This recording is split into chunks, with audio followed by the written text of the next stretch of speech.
Good bad ugly படத்தை வந்து பார்த்துட்டு வந்துட்டேன்.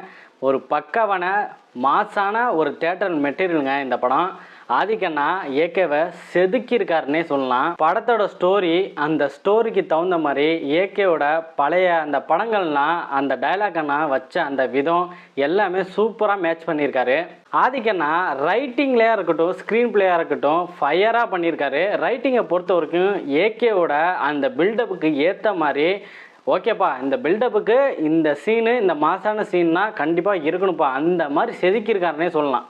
ஏகே சாரோட அந்த பாடி லாங்குவேஜு, டைலாக்கு, இந்த ஸ்க்ரீன் ப்ரெசன்டேஷனாக இருக்கட்டும் எல்லாமே வேறு லெவலில் பண்ணியிருக்காங்க.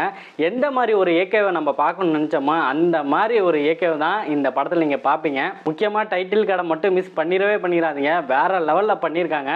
முக்கியமாக அஜித் குமார்னு ஒரு பேர் பார்த்தீங்கன்னா அதை சொன்னால் உங்களுக்கு சஸ்பென்ஸ் பேரும், அதை சூப்பராக பண்ணியிருக்காங்க. படத்தோட ஸ்டோரியை பொறுத்த வரைக்கும் மிகப்பெரிய ஒரு கேங்ஸ்டராக இருந்திருக்காரு. சிம்பிளாக சொல்லலாம், விட்டதை மறுபடியும் தொடுற நிலைமைக்கு அவர் வராரு. அப்படி தொடுறப்ப வெறித்தனமாக விட்டதை தொடுறாருங்க. அப்புறம் படத்தோட மியூசிக்குங்க, ஜிவி பிரகாஷ்குமார் பிஜிஎம்மாக இருக்கட்டும், பாட்டாக இருக்கட்டும் வெறித்தனமாக செதுக்கி வச்சுருக்காருங்க அவர் தலைக்கினே. அதை விட ஃபைட் சீன் தாங்க, அந்த ஃபைட் சீனுக்கு வரக்கூடிய அந்த பேக்ரவுண்ட் மியூசிக்கு, அந்த விண்டேஜ் சாங் ஒன்று வரும், அந்த சாங்க்கு ஏற்ற மாதிரி அந்த ஃபைட் சீனோட அந்த சவுண்டு மிக்சிங் வந்து சூப்பராக பண்ணியிருந்தாங்க. அந்த படம் பார்த்தீங்கன்னா ஆக்ஷனாக இருக்கட்டும், மாஸ் சீனாக இருக்கட்டும், கமர்ஷியல் ஆடியன்ஸை கவர் பண்ணுற மாதிரியான சீன்ஸாக இருக்கட்டும் எல்லாமே இருக்குங்க. படத்தில் காமெடியும் இருக்குது. நீங்கள் இந்த படத்தை ரசிகர்கள் மட்டும் கொண்டாடாமல் ஃபேமிலியோடையும் தாராளமாக இந்த படத்தை பார்த்து நீங்கள் என்ஜாய் பண்ணலாம். கண்டிப்பாக தியேட்டரில் பாருங்கள், அப்போ தான் இந்த படத்தை வந்து உங்களால் ஃபீல் பண்ண முடியும். வேறு லெவல், செம்ம மாசுங்க. என்னதான் ஒரு மாசான ஒரு ஹீரோ படமாக இருந்தாலும் வில்லனுக்கு ஒரு முக்கியத்துவம் கொடுக்கணுங்க. அந்த வகையில் அர்ஜுன் தாஸோட கேரக்டர் வேறு லெவலுங்க. எதிர்பார்க்கவே இல்லை இப்படி ஒரு கேரக்டர் இருக்குன்ட்டு. அர்ஜுன் தாஸோட வில்லத்தனம் ரொம்ப அருமையாக பண்ணியிருக்காரு. செம்ம வைப்புங்க.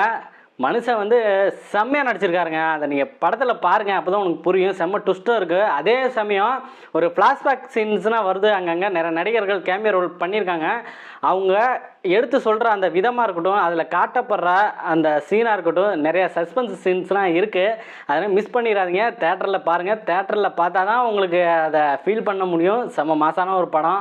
கத்தியே தொண்டை போயிருங்க. ஏன்னா அந்த அளவுக்கு படத்தில் சீன்ஸ் வந்து அள்ளி போட்டிருக்காரு ஆதிக் ரவிச்சந்திரன் சார். ஆதிக் ரவிச்சந்திரன் சார் அவரோட என்டையர் டீமுக்கு கிடைச்ச ஒரு மாபெரும் வெற்றி தாங்க இந்த குட் பேட் அக்லி படம்.